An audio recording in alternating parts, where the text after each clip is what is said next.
우리는 가끔 인생이란 무엇인가 하는 문제를 생각해 볼 때가 있습니다. 깊이 생각하면 할수록 답이 없어 더 답답해집니다. 전문적으로 고민하며 연구하는 철학자들도 인생은 이런 거다 하고 명확한 대답을 내놓지 못하고 있습니다. 바쁘게 살다 보면 인생이 무엇인지를 고민할 여유도 없습니다. 그런 고민을 하느니 잠이나 한숨 더 잘하고 말하는 사람도 있습니다. 그래서 우리는 인생이 무엇인지 생각하지 않고 그냥 하루하루 살아갈 뿐입니다. 인생이 무엇인지 하는 생각이 떠오를 때마다 대부분의 사람들은 자기가 공감하는 유행가 가사를 흥얼거리는 경우도 있습니다. 유행가 가사에는 유명한 철학자들의 이론보다 더 명쾌한 인생론이 함축적으로 표현되어 있기 때문입니다. 인생을 노래한 유행가 중에는 최희준 씨가 불렀던 하숙생이란 노래가 있습니다. 인생은 나그네 길 어디서 왔다가 어디로 가는가. 인생은 벌거숭이 빈손으로 왔다가 빈손으로 간다는 내용입니다. 또 이진관 씨가 부른 인생은 미완성이란 노래가 있습니다. 인생은 미완성 쓰다가 마는 편지. 그래도 우리는 곱게 써가야 해. 사랑은 미완성 부르다 마는 노래. 그래도 우리는 아름답게 불러야 해. 사람아 사람아 우린 모두 타양인걸. 애로운 가슴길이 사슴처럼 기대고 살자. 인생은 미완성 그리다 많은 그림. 그래도 우리는 아름답게 그려야 해. 인생을 사전적 의미로 보면 인간이 태어나서 성장하고 늙어 마지막 죽을 때까지 살아서 겪는 모든 삶의 과정이라고 할 수 있습니다. 이 시간에는 인생이 무엇인지 쉽게 이해하실 수 있도록 누구나 반드시 경험하게 되는 인생의 특성 5가지를 설명드리겠습니다. 첫째, 인생은 일생입니다. 인생의 모든 과정은 한 번뿐입니다. 어머니 배에서 나와서 자연과 인간 사회라고 하는 환경 속에서 한 번의 과정을 살게 됩니다. 그래서 인생은 연습이 없습니다. 연습하는 시간조차도 내 인생에서 경험하는 한 번뿐인 기회이기 때문입니다. 내가 경험했던 인생 중 가장 행복했던 순간을 떠올리며 그 시간이 다시 왔으면 얼마나 좋을까 하는 생각을 해봅니다. 그러나 흘러간 시간은 다시 되돌아오는 법이 없습니다. 어떤 종교에서는 생명의 윤회를 말하며 마치 이 세상에서 여러 번 살 수 있는 듯 주장하지만 우리 기독교 신앙에서는 그런 것 없습니다. 인생은 오직 한 번뿐입니다. 그러므로 인생의 기회는 모든 것이 한 번뿐입니다. 내가 경험하고 있는 현재의 시간은 내 인생의 처음이자 마지막입니다. 내 인생은 한 번뿐이기에 내 인생은 소중한 것입니다. 둘째, 인생은 아무도 대신할 수 없습니다. 부모는 자식이 고통을 당하게 되면 차라리 내가 그 고통을 대신 당했으면 좋겠다고 말합니다. 그러나 아무리 사랑스러운 자식이라 하더라도 그 자식을 대신하여 살아줄 수 없습니다.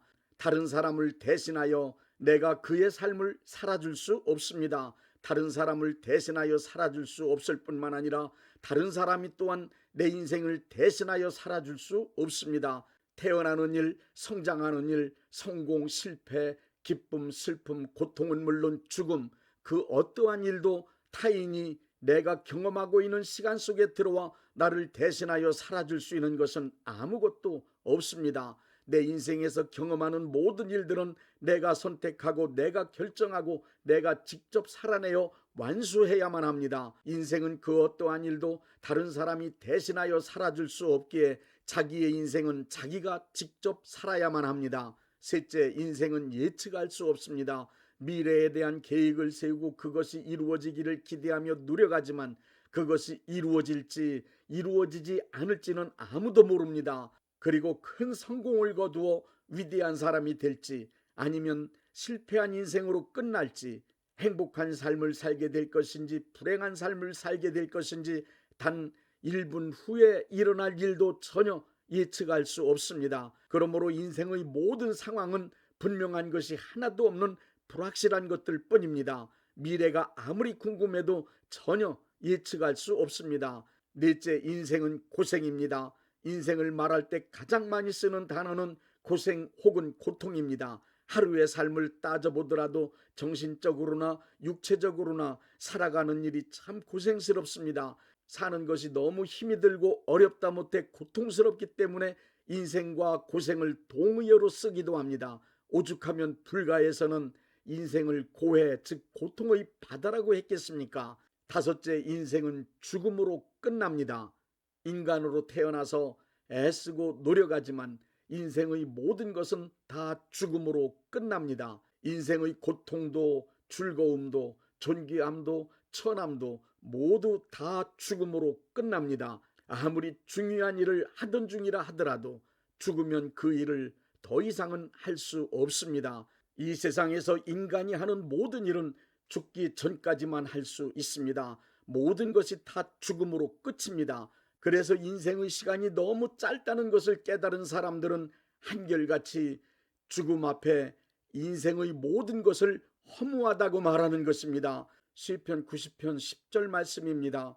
우리의 연수가 70이요 강건하면 80이라도 그 연수의 자랑은 수고와 슬픔뿐이요 신속기간이 우리가 날아가나이다. 생명의 종말인 죽음을 좋아하는 사람은 아무도 없습니다. 그러나 살아있는 모든 이들에게 죽음은 어김없이 찾아옵니다.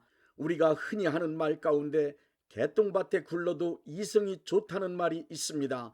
인생길이 아무리 고통스럽다 하더라도 인생의 끝인 죽음이 없다면 얼마나 좋겠습니까? 지금은 100세 시대라고 하지만 100세까지는 그만두고 80까지 사는 사람도 그리 많지 않습니다. 살다 보면 세월은 그야말로 눈 깜짝할 사이에 지나가 버립니다. 빠른 세월 앞에 인생은 너무 짧다는 말밖에 더 할 말이 없습니다. 우리 모두는 이 짧은 인생의 기간 동안 반드시 해결하고 넘어가야 할 일이 있습니다. 그것은 내 인생의 모든 것이 죽음으로 끝나고 마는 것인지 아니면 죽은 후에 영원한 차원의 세계에서 영원한 생명으로 존재할 수 있는 것인지 그 답을 얻어야만 합니다. 그리고 하나님은 실제 살아서 존재하고 계신 분이 맞는지 아니면 기독교인들의 종교적 망상인지 그 답을 확실하게 얻어야 합니다. 육신의 생명이 끝나기 전에 죽음이 찾아오기 전에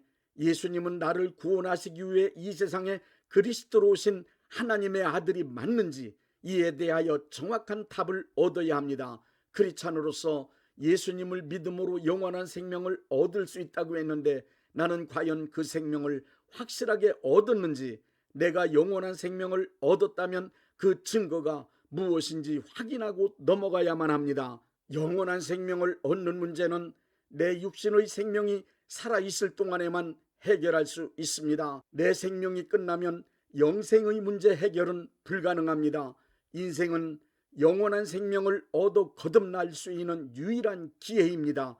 그래서 인생은 짧지만 소중한 것입니다.